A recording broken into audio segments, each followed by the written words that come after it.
베트남도 그렇고 중국 상해도 그렇고 인간으로서 무슨 일이 생겼을 때 이동이 통제되는 것만큼 큰 위기와 불신이 없죠. 그런데 우리나라는 코로나 같은 위기에도 이동 통제 없이 나라를 운영한 것만큼 해외에 큰 신용을 보여준 거라 봅니다. 안녕하세요. 다음은 기사 내용입니다. 많은 이들에게 중국은 항상 논란의 장소이고 여러 가지 의견이 갈리는 국가이긴 합니다만 글로벌 기업들은 중국의 존재만큼은 무시할 수 없으며 중국의 미래를 걸기도 하는데요. 그들 중 중국의 희망을 거는 이들은 앞으로 글로벌 사회에서 중국의 영향력이 훨씬 커진다고 보는 이들로 자녀들이 중국에서 거주하면서 중국어와 언어 등을 학습하고 동양의 문화도 의익이 원하는 모양새입니다. 짐 로저스 역시 늦둥이 자녀들에게 중국어를 가르치기 위해서 중국은 아니나 싱가포르에 거주하면서도 결국 미래는 중국이 주도하게 되며 주변 국가인 한국도 북한과 통일 시 최고 국가가 된다고 전망하고 있습니다. 갈수록 글로벌 먹거리가 줄어들고 선진국들은 코로나 시대에 자존심을 구기며 경제 성장률이 추락하면서 아무래도 부유층을 중심으로 미래 세대에는 좀 더 나은 삶을 물려주기 위한 움직임을 보이는 것입니다. 그 가운데 중국이라는 선택지는 리스크가 상당함에도 경제 규모나 발전 가능성을 보고 베팅을 한 것이겠죠.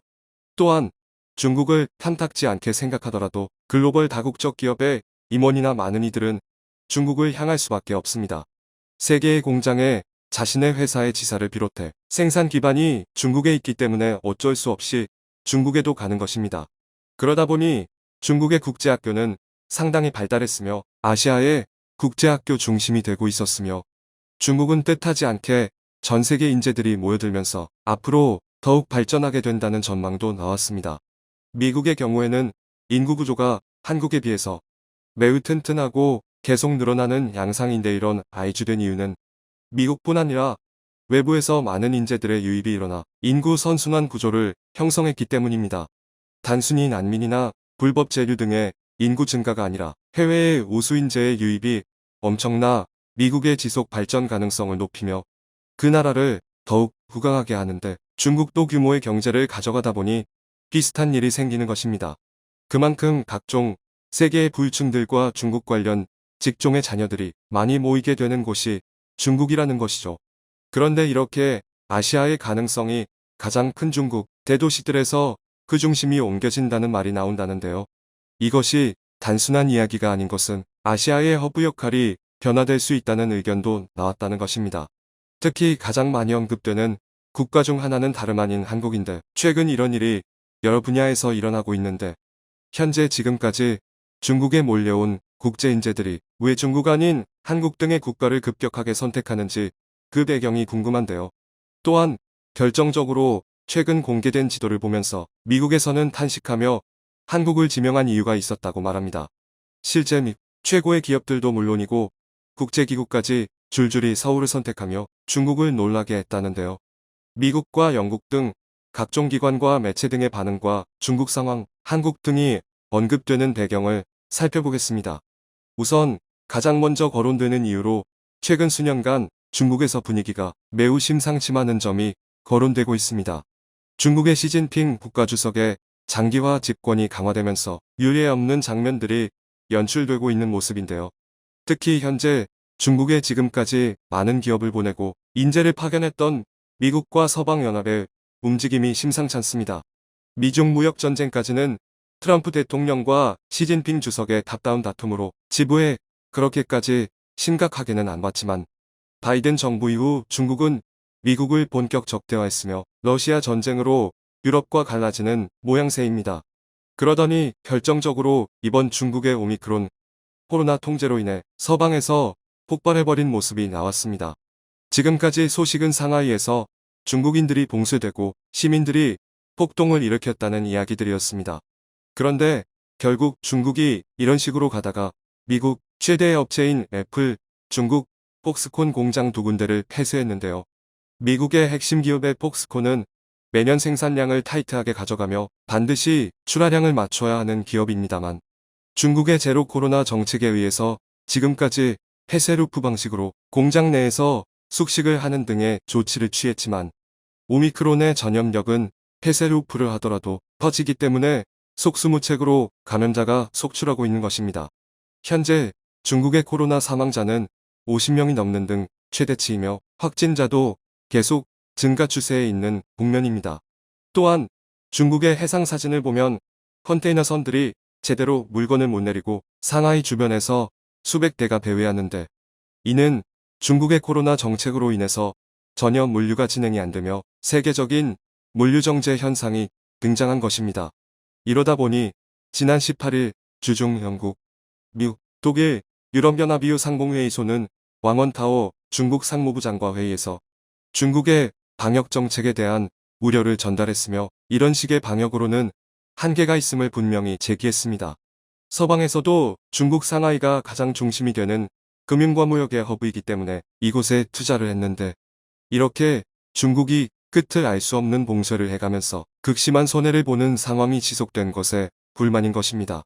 하지만 중국의 왕원타오 부장은 문제 해결을 위해 노력하겠다면서도 제로 코로나 정책은 고수하겠다면서 앞으로도 중국이 지금과 같이 한 명의 확진자라도 나오면 전부 폐쇄하는 강력 정책을 펴겠다고 강조한 것입니다. 또한 문제는 이제 중국의 봉쇄가 상하이에서 베이징으로 그 봉쇄 범위가 확대되려 한다는 것입니다. 하지만 현재 베이징에서 여기저기 집단 확진자가 나오기 시작하며 식료품 사재기도 이어지고 있습니다.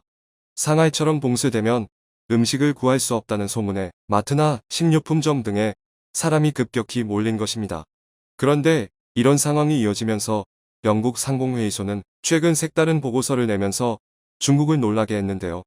영국 상공회의소는 2022-23학년도에 중국 국제학교 교사의 이직률이 최소 40%라고 보도한 것입니다.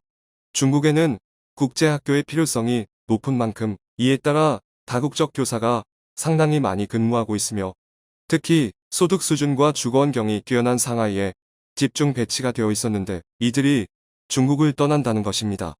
어차피 중국에 있어봤자 자주 봉쇄가 되며, 특히 이번 상하이 봉쇄로 이들이 지속 가능성을 잃어버린 것입니다. 일부 학교는 코로나 폐쇄 시 급여를 책임져 주지 않기도 하며 서방 출신의 교사들은 더욱 있을 이유가 없는 것입니다. 영국 상공회의소 스티븐 린치 이사는 이런 국면엔 국제학교를 전멸시킬 것이라고 이야기했습니다. 즉, 이제 더 이상 중국에서 머무르는 매력이 떨어졌고 외부인재의 유입도 멈출 전망이라 내다보는 것이죠. 현재 중국 기업의 약 47%는 중국의 불확실하고 통일되지 많은 규제가 외국인 인재를 유치하고 그들을 중국에 머무르게 하면서 유지하는 데 영향을 끼친다고 대답하는 모습이 이어졌습니다. 홍콩 SCMP는 중국의 봉쇄 문제로 국제학교의 교사들이 대거 이직을 하면서 외국인 가족들은 자녀 교육을 위해 이주해야만 할 것이고, 중국으로 오려고 계획했던 이들은 다른 곳을 물색하게 될 것이라고 밝혔습니다. 그런데 이러한 과정 가운데 떠오르는 곳은 다름 아닌 도쿄와 서울이 비교된다는 의견이 나오고 있습니다. 왜냐하면 동북아시아에서 상하이와 베이징을 대체할 도시는 의당 한국과 일본을 떠올리게 된다는 것이죠.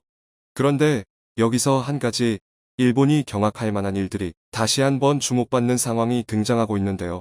미국의 주요 매체 뉴욕타임즈는 중국의 대도시를 대체할 도시는 바로 서울이라고 이야기한 것입니다.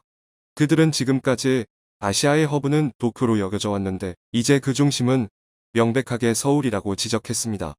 MIT에 따르면 서울뿐만 아니고 도쿄와 태국의 방콕, 싱가포르까지 모두 아시아의 집으로 물색해봤지만 내부적인 논의 결과 외국 기업에 대한 친화성을 비롯 아시아 뉴스의 중요역 할등으로 서울을 택했다면서 MIT 디지털팀은 홍콩을 떠나서 이제 서울을 거점으로 활동하게 되었다는 취지의 의견을 피력했습니다. 또한 국제경제기구인 세계은행은 한국을 아시아의 긴급의료 지원 국가로 지정하기도 했습니다. 당시 세계은행은 중국, 일본, 한국 세 곳을 최종 심사에 올렸으며 결국 한국이 최종 지정 국가가 됐습니다. 이들은 한국 정부의 검토, 일처리 속도와 방역 지침 등 종합 점수를 가장 한국이 높게 받았다고 피력했습니다. 세계은행은 직원들 긴급 상황 때 한국에서 치료해달라며 한국에 대한 신뢰감을 표현했습니다. 이것이 불과 최근 1에서 2년간 있었던 일인데 이제 중국의 코로나 상황과 러시아 전쟁 등 다양한 원인으로 인해서 동북아시아의 허브를 결정하는 데 있어서 중국을 배제하고 다른 국가를 떠올리게 된 것입니다. 한 가지 과정 가운데 일본은 과거에 비해서 배제되는 비율이 급격하게 증가해 일본 언론은 의문을 표하는데요. 일매체 현대비즈니스 온라인 등은 최근 국제기구나 글로벌 주요 업체들이 도쿄와 서울 중에서 최종적으로 한국에 가는 경우가 많아진다며 그 이유를 영어교육과 국가 개방성에 있는 것 같다는 추측을 덧붙였습니다. 또한 이와 관련해 영국에서는 많은 인재들이 중국 아닌 한국 행등을 결정하는 이유에 대해서 이제 곧 한국은 엔데믹으로 접어들고 있으며 중국은 불투명한 방역 정책이 큰 역할을 한다고 말합니다. 영국 상인은 세계는 코로나19가 엔데믹이 되는 미래를 향해 나가는 상황에서 중국의 코로나19 통제는 기업 활동에 점점 더 부정적 영향을 끼치기 시작했다며 현재 상황에서 투자와 인재를 유치하기 위한 중국의 매력은 감소하고 있다고 지적하며 타국행에 대한 이유를 설명했습니다. 또한 블룸버그는 최근 공개된 위성사진을 보며 중국 상하이에 컨테이너선이 진입을 못한다면서 아시아 물류허브를 가까운 한국 등으로 더욱더 확충하는 방안을 고려해야 한다고 제시했습니다. 미국 CNN 방송은 중국 방역 정책으로 상하이와 홍콩이 국제도시의 매력을 잃고 있다고 전했습니다. CNN에 따르면 코로나19 대유행 이전 홍콩 공항은 전 세계에서 가장 붐비는 공항 중 하나였으며 매일 전 세계 200개 도시에서 1,100편의 여객기와 화물기가 홍콩에 들어왔지만 지난 19일 아시아 태평양 밖에서 출발해 홍콩에 도착한 항공기는 한 대에 불과했다는 것이죠.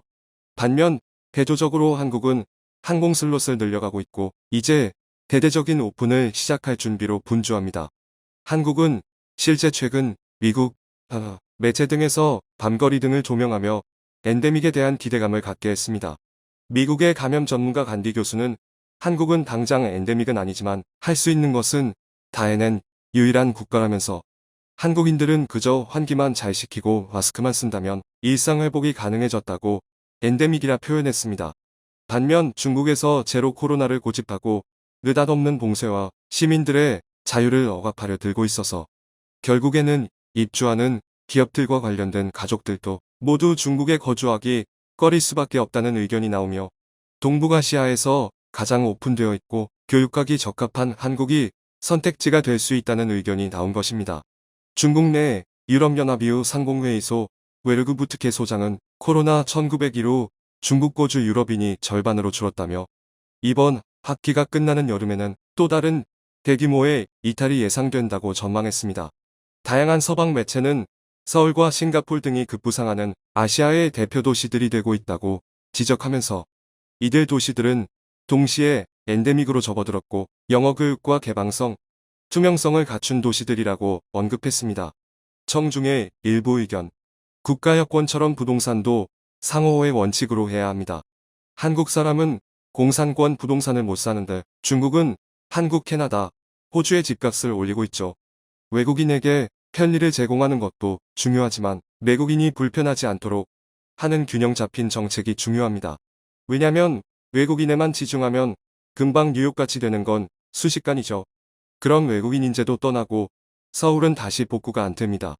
유럽의 여느 도시처럼 온갖 인종적 갈등과 폭동과 갈등만 남게 되고 수입한 외국인들도 제일 가난한 사람들만 남을 거고 한국이 떠안을 거죠. 중국, 유럽, 동남아 다 살아봤는데 내가 한국인이라서가 아니라 한국이 가장 안전하고 편리한 듯. 중공에서 들어온 외국인들 디귿 철저히 코로나 방역해야 하고 중공인들 한국으로 비자 주면 안 됨. 여행 비자나 유학 비자, 투자 비자 등등 절대 주면 안 됨.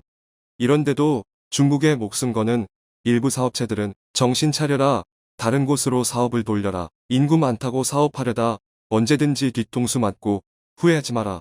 시청해주셔서 감사합니다.